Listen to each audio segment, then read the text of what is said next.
We're going to move now to Sean O'Leary, CEO and co-founder of EdjAnalytics and EdjSports. Sean, welcome to the show. Thanks, Michael. All right, my pleasure. All right, Sean, you have got something that is, to me, amazing. And it has so many different applications, let alone for our own company and our own path that we're choosing. Before we get into EdjAnalytics and EdjSports and what you do, let's get some background on you and then dive right into understanding EdjAnalytics. Sure. So just quick point of reference, we're actually going to pronounce it EdjAnalytics. Okay. It's hard to understand sometimes because of the acronym. But anyway, so we've got a business in Louisville, Kentucky. Three guys founded it about 4 years ago. Frank Frigo and Chuck Bauer are old friends. They're actual world-class backgammon players and met playing backgammon. Frank's actually a former world champion. And about 10 years or so ago, they identified or recognized these machines and bots and algorithms that were coming out and starting to beat them consistently in games like backgammon and chess, et cetera.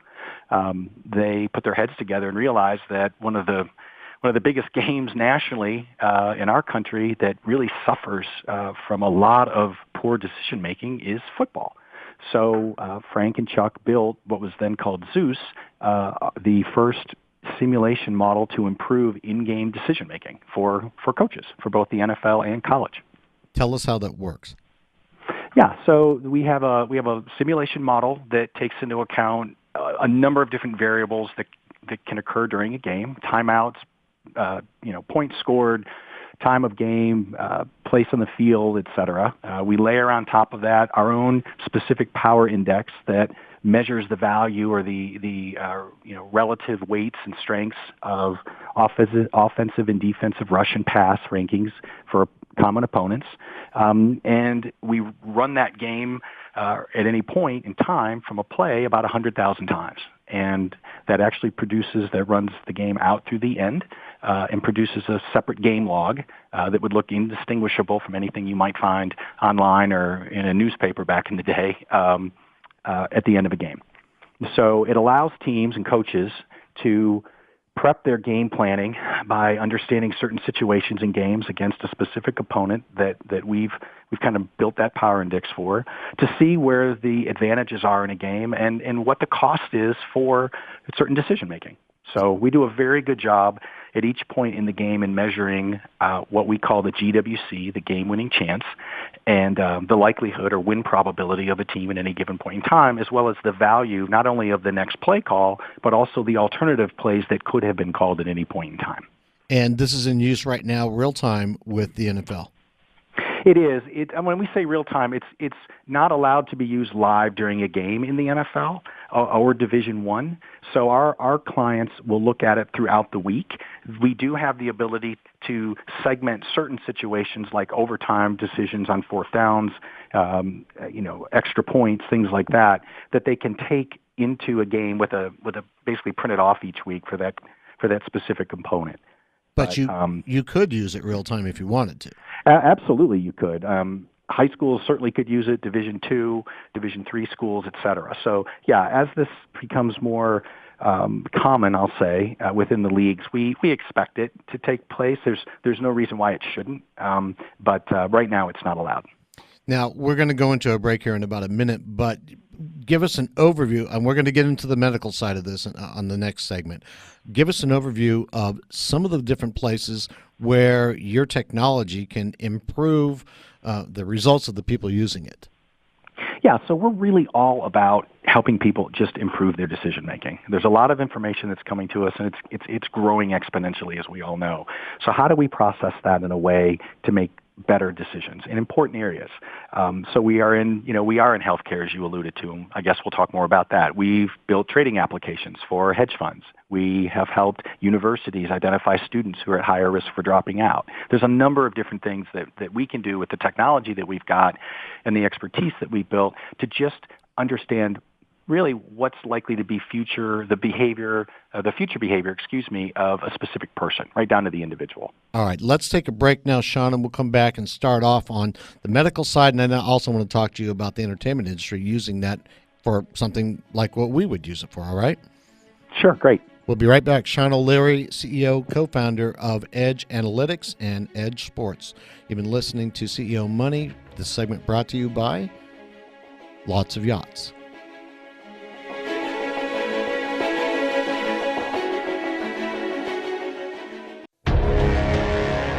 Welcome back to CEO Money. I'm Michael Yorba, your host, and we've got Sean O'Leary, CEO, co-founder, EdjAnalytics and EdjSports.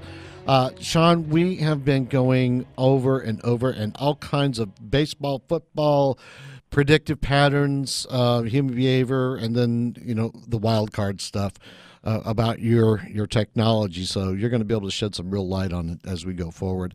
How do you model using your predictive behavioral patterns in your software to be able to deal with like the wild card, the crazy bird that all of a sudden flies in the middle of the game and throws something off? You know what I mean?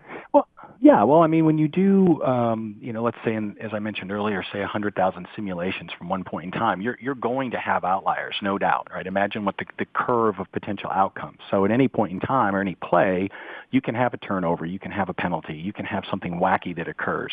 But it's that understanding that over a large enough sample set, if you will, of these simulations or outcomes, you're going to get a fairly good idea of what the likely outcome is, right? And what the value is of again, as I said, that decision at that point, with that understanding of what those potential outcomes are. So we don't play the results, is how we say it, right? You can't make the right play call and then look at an outlier occurring and say, oh, I shouldn't have done that. No, in fact, you made the right play call. It just, something happened, right? Mm-hmm. So, that's the way we look at it, right? We don't play results. Right, but what you're trying to do is put the probabilities on your side of the fence. Absolutely. So that's a great way of putting it. Well, then let's take it to the medical field because you're in that industry as a business model. Open that up. What are you doing with this? Right. So the healthcare space is as you can imagine, enormous, especially with the amount of data that industry produces, that we all produce on ourselves and then across the society here in the United States. So, we help hospitals and doctors understand the likelihood of a patient, let's say, in the hospital for congestive heart failure, being readmitted within 30 days if they happen to be discharged at that point in time, right? And then why.